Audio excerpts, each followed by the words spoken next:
ফেরাউন ছিল, বহুত, কত এলো আর কত গেল। কারণ চিরকাল তো একজনই দেশ শাসন করে, বিষয়টা এমন না। যখন যে প্রেসিডেন্ট হয়েছে তখন তাকে ফেরাউন বলা হয়েছে। কিন্তু বলবেন মাঝখানে ওই একটারই আমরা ফেরাউন বলতে একজনকে বুঝি কেন? ফেরাউন যদি অনেকে থাকে তাহলে আল্লাহ এভাবে বলতো 14 নম্বর ফেরাউন, 20 নম্বর ফেরাউন বা 40 নম্বর ফেরাউন। ওই সিরিয়াল ছাড়া আল্লাহ ডাইরেক্ট বলে দিল ফেরাউন। এটা কিসের জন্য? কারণ কিছু লোক এমন আকাম করে যে এক এক শব্দ ওদের সঙ্গে যায় একদম ফিট হয়ে। ওই শব্দ বললে সবাই অটোমেটিক ওদেরকে বুঝে নেয়।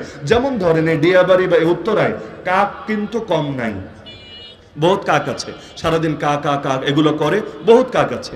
কিন্তু আমি যদি কাউয়া শব্দ বলি তাহলে উত্তরার কোনো কাকের দিকে নজর যাবে না, নজর যাবে বিশেষ একজনের দিকে। বাংলাদেশে মুরগি চুরি করে এমন লোক একটা দুইটা না, বহুত আছে।